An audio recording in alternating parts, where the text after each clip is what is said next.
Morning everyone, Muhammad Arshad from Decoding Data Science.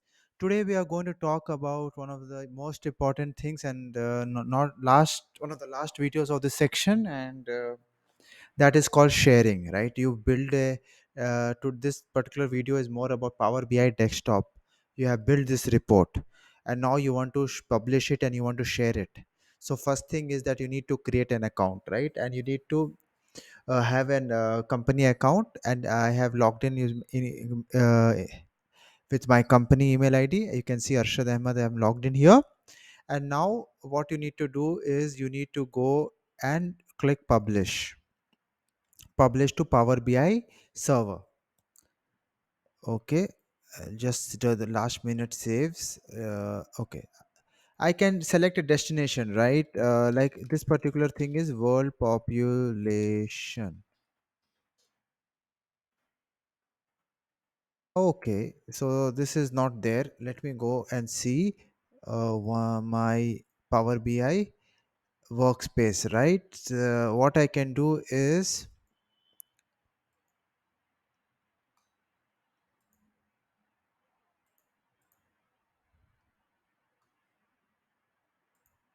I will save it inside. Let me do new. I will save it in my new workspace itself because I don't have any other workspace, right?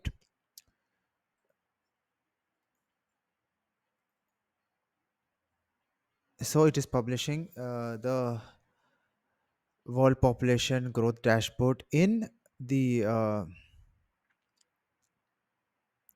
Power BI server. So this is, and so I go back to the server, and you can see the dashboard is here, the data set and the report, right? So you can view it. So there is some issues with the uh, for my account and the map display. Hence it is not able to give me the access because of some admin issues, but that's fine. You can always get in touch with your team and get it done, but the rest of the things are working fine. Question and answer, as we made it, is working fine. Top countries by population. Amazing. Now suppose you want to share this to anyone in the so my email id is, yes, so I have put my email id. I can just do a send. So this is send. So this is one thing that we can do. We can send it an email ID, or we can share the link, right?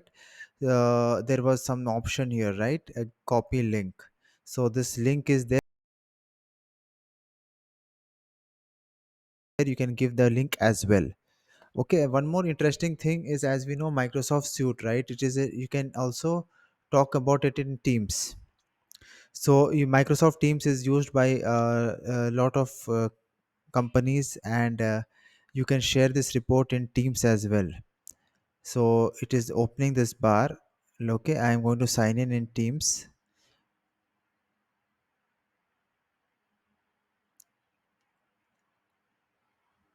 Share to share this report in Teams as well. So it is opening this bar.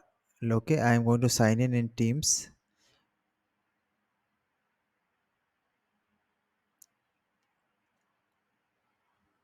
Share to. I will put to the marketing. This is a team. Suppose I want to share it to the marketing team in my company, right? So I will just do, your link has been shared. Now go to Teams. So go to Teams. So I already have Teams open. So I will open Microsoft Teams. It's already open here, right? So it is shared to the marketing team. Also, there is one more thing that I just did right now, is that in Microsoft Teams, as you all know, there is a Power BI integration as well, right? You just go to this app, and you can install the app. And in Microsoft Team also, you can see this particular quick dashboard. So you see the integration is so well, right? You can in if you have any teams, like I have marketing team, so here also I can add a tab,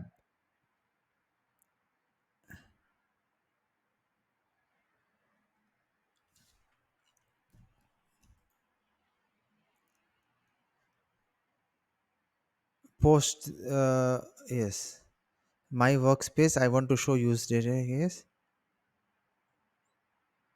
save. Suppose this is a new highlight, I want to just see it, there is a tab here in the team. So suppose they want to rename this, I can rename this as world report. So these are the things that we can do very intuitively.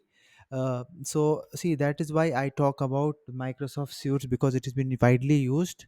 Office 365, Power BI, you saw how I built a dashboard from raw data, published it to the server, integrated it with Microsoft Teams.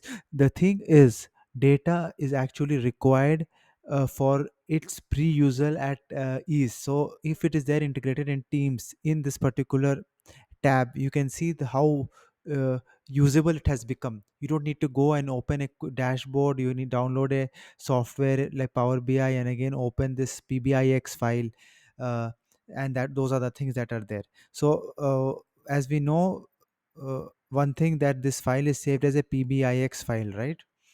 And also you can when I have put files here, you can also upload the file here in this particular Microsoft Teams as well. But the better option is to have this particular view that I showed you in the Teams in general, or in the marketing, or whichever team you want to put it, right? So these are the things that are there. This is a good thing about Power BI compared to other dashboarding tools that are there. Companies who are using Office Suite, Power BI dashboards are very shareable and recommended compared to the other market leaders like Tableau, Data Studio, or ClickSense, right? And that's it for this we section. The introduction to Power BI is done. We have talked for all the areas of Power BI, how to do data transformation, how to do data cleaning, merging, and then building a quick dashboard out of the data we have, and doing some formatting. There are a lot of more things you can work on, but these basics you should be clear. Keep practicing, keep making new dashboards, and any new updates or any new features of Power BI and will be added to this particular course, and this will be updated. As we know, the features keep changing, right? And look forward for the next video, and have a great course. Do the assessment and get back to me if any questions. Thank you, have a great day.